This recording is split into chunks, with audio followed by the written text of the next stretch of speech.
A grande arma contra Satanás está na igreja, ou com a igreja de Cristo. Vamos falar? A grande arma contra Satanás está com a igreja de Cristo. Não há na terra nenhuma outra entidade com capacidade de enfrentar Satanás. Não há na terra nenhuma outra sociedade, organização filantrópica ou de qualquer natureza que tenha o poder de fazer Satanás recuar. Somente a igreja do Senhor Jesus Cristo. É um alto privilégio para nós, que pertencemos à igreja e estamos nesta luta. E Paulo nos anima quando escreve aos crentes de Éfeso, dizendo: não temos que lutar contra a carne e o sangue, mas contra as potestades, contra os principados, contra as hostes da maldade nas regiões celestiais. É um desafio. Para isso nós temos que estar preparados, sobretudo com o conhecimento da palavra do Senhor, que nos inspira e nos dá a capacidade de não retrocedermos. É aqui na Bíblia que nós vamos encontrar esta senda de lutas e vitórias sucessivas ao longo da história. Servo de Deus lutando contra Satanás. Podemos citar alguns exemplos aqui rapidamente, tornando a nossa mensagem bem prática, bem familiar. Não é verdade? Por exemplo, Daniel, servo do Senhor, homem bem preparado, jovem. Os jovens são muito tentados. E ali Daniel foi motivo de inveja de outros políticos que estavam naquele império. Porque Daniel era honesto. Daniel era um homem que obedecia a Deus. Ele orava 3 vezes voltado para Jerusalém, onde estava o templo, a que os judeus reverenciavam muito. Isso causou inveja aos outros ministros ou secretários daquele rei.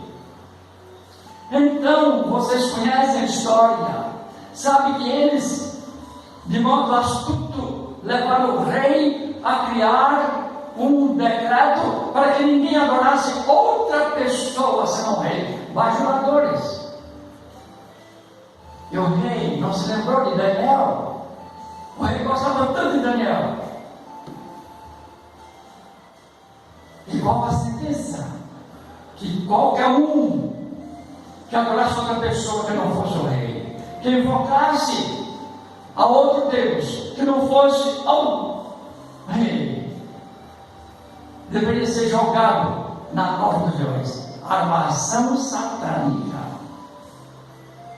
Essas maldades que aconteceram no passado, desde o início do mundo, desde a morte de Abel, quando Caim matou seu próprio irmão, essa artimanha lá no palácio onde Daniel trabalhava, tudo isto tinha alguém poderoso por trás, chamado Príncipe das Trevas, ou Satanás.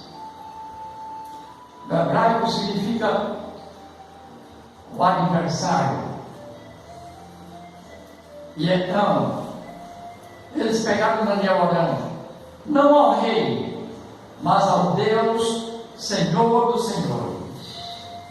E eles pensavam que com isso poderiam derrotar a fé daquele homem de Deus. Tem muita gente assim, quem sabe perto de você, minha irmã, meu irmão, que por inveja, por maldade colocada na cabeça da pessoa pelo príncipe das trevas, que trata você de modo dissimulado, sem gostar de você, tentando encontrar um ponto fraco na sua vida para destruir a sua carreira, os propósitos da sua vida. no trabalho, na escola, em muitos outros lugares. O servo de Deus é espionado 24 horas por dia. Satanás é astuto, e ele está procurando um meio para derrubar você na sua carreira, quem sabe profissional, quem sabe na sua fé. Eles tentaram destruir Daniel, mas Daniel é um homem de oração, e a oração está na igreja de Jesus Cristo. Jesus criou uma igreja para orar. Jesus criou uma igreja de oração. Jesus ensinou a igreja a orar. Jesus deu exemplo de oração para a igreja que ele estava edificando. E por isso ele disse: eu edificarei a minha igreja, e as portas do inferno não prevalecerão contra ela. E então foram ao rei. Daniel foi pego em falta diante daquele decreto do rei. O rei ficou triste. O rei caiu numa armadilha, fez um decreto que ele não gostaria de fazer, e agora ele é obrigado a cumprir o decreto. Tinha que jogar Daniel na cova dos leões. Os assécaras de Satanás, aquelas pessoas usadas por Satanás, estavam agora felizes, porque vão jogar Daniel na cova dos leões. Estavam sorrindo. Satanás talvez estivesse também alegre, porque apesar de ele conhecer o poder de Deus, ele não pode mensurar o tamanho da sua fé, da sua consagração, do seu compromisso com o seu Deus. E ao longo da história ele não parou de tentar. Ele tentou com Jó, fez tudo o que podia fazer, pensando que Jó na humanidade iria desistir. Ele foi tão astuto que tentou também contra Jesus, na humanidade de Jesus. E agora estão dando festa, porque Daniel vai ser jogado na cova dos leões. Talvez comemorassem a vitória. Enquanto o rei, triste, naquela noite não pôde nem se alimentar bem. O rei tinha um vislumbre de esperança que por algum motivo aquele homem que ele admirava tanto, tão honesto no seu governo, não seria dilacerado pelo cabo. Ele rejeitou os manjares, passou a noite triste, quando Daniel na confusões, talvez em espírito de luto, enquanto, conjectura nossa, os inimigos da palavra do Senhor estavam dando festa em suas casas.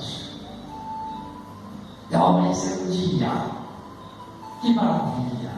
A Bíblia diz que a tristeza vem ao anoitecer, mas a alegria vem ao amanhecer. E ao amanhecer então aparece o rei lá, na porta da cova dos leões, e Daniel, servo muito amado, por acaso o teu Deus te livrou? Eu vou repetir, talvez eu tivesse repetido, talvez Daniel tivesse demorado um pouquinho. Daniel, por acaso teu Deus te livrou? Daniel influiu na vida daquele rei. Aquele rei sabia que Daniel era um homem que tinha diferente, algo superior, tinha um relacionamento extraterrestre, extra normal, um relacionamento com Deus. E Daniel respondeu ao rei: vive para sempre. Aleluia! Aleluia! Amém. Daniel então conforta o coração do rei e proclama a grande vitória da oração. O servo de Deus não pode ser derrotado. O membro da igreja do Senhor Jesus Cristo jamais será derrotado, porque Ele nos deu este poder. E aqui Paulo está falando, olha o que Paulo está falando: estai, pois firmes, revestidos de toda a armadura de Deus, para que possais resistir no dia mal, para que possais ficar firmes contra as astutas ciladas do diabo. Firmes de oração, a oração que nos coloca firmes, orando em todo o tempo, com toda oração e súplica no Espírito, e vigiando nisto com toda a perseverança e súplica por todos os santos. Oração da igreja. Quando eu oro, a minha oração está envolvendo todos os irmãos da igreja. Quando a irmã ora, está envolvendo o pastor da igreja. Ela está abençoando a igreja, a comunidade dos santos.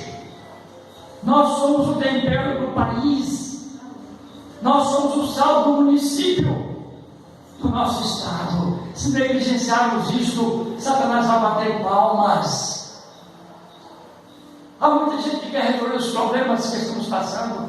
Eu disse pela manhã, os países estão em ebulição, estão se rebuliçando, ou se efervescendo, se contradizendo. A hóstia do mal está agindo na política do nosso país e de vários países do mundo, com um simples vírus que aconteceu, que Deus permitiu para provar a nossa fé também, a nossa capacidade de crença e de persistência no Evangelho. E muita gente insinuada por Satanás quer levar vantagem.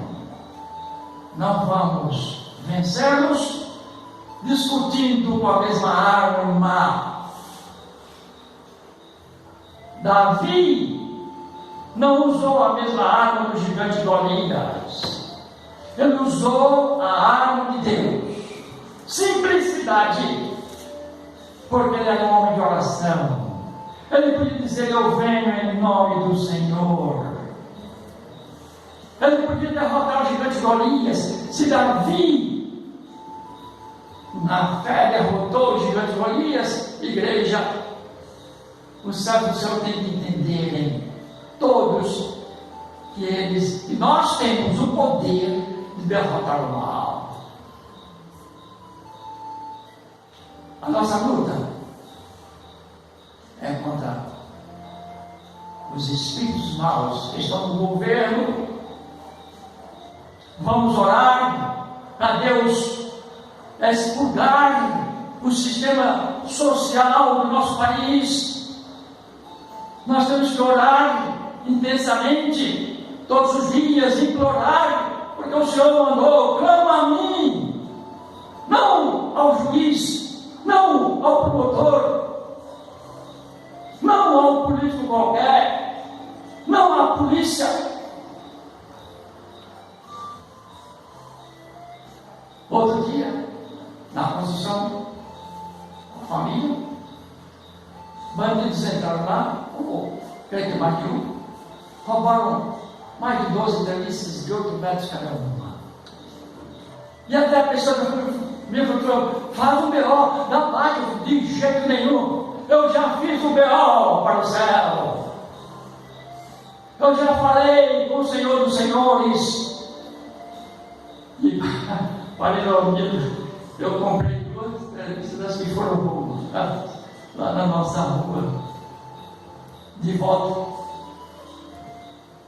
por menos da metade do preço. Aí eu terminei: agora você é minha 2 vezes. Eu te paguei 2 vezes. E estou orando para que um bandido se converta ou arrependa, senão ele vai pagar muito caro. Meus irmãos, ao longo de quase 50 anos de ministério, eu tenho visto Deus fazer proezas na minha vida e na vida de muitos servos fiéis. Deus não deixa ninguém impune. Quando o indivíduo está fora do controle do Senhor, está lutando contra a verdade, contra a justiça divina, não ficará impune. Está na mira do ai daquele que se rebelar contra a palavra do Senhor, ai daquela pessoa que não respeitar a palavra do Senhor. E nós temos exemplos na Bíblia. Deus dá oportunidade, tem misericórdia, castiga para a pessoa arrepender. Ai de Nabucodonosor, se ele não se arrependesse a tempo, mas lá no castigo, ele pode voltar diferente, ele conheceu Deus. É por isso que nós vamos orar pelos políticos do nosso país. Eu disse pela manhã, irmãos, ore pelos nossos irmãos que estão em eminência, ore pelos professores, pelos educadores. As universidades do Brasil viraram um bagaço, viraram antro de prostituição, círculo de viciados, de pornógrafos, de idólatras, porque o povo mudou a lei do Senhor. Vamos pregar a verdade sem medo e orar para que Deus repreenda os espíritos maus que dominam muitas vezes a cabeça e o coração de muitas pessoas que querem levar vantagem. Vamos clamar ao Senhor. Quem sabe através dessa igreja pequena do interior, Deus quer provocar um grande avivamento no Brasil e mostrar a sua glória diante dos poderes iníquos que estão imperando em nosso país. Vamos orar contra o poder da feitiçaria, orar contra o poder da pornografia, orar contra o poder da idolatria. Vamos orar ao Senhor. Ele diz: clama a mim, que responder-te-ei. Vamos orar pelos nossos jovens. Jovem, você, membro dessa igreja, coloque sua vida no altar do Senhor. Adolescente, coloque sua vida no altar do Senhor. Deus quer usar você. Você é importante para Deus. Não se deixe levar pelas ondas malévolas do pecado. Não seja um ponto de apoio para Satanás, mas seja um bravo guerreiro ao lado da justiça do Senhor, orando em todo o tempo, com toda a oração e súplica no Espírito, e vigiando nisto com toda a perseverança e súplica por todos os santos. Amém.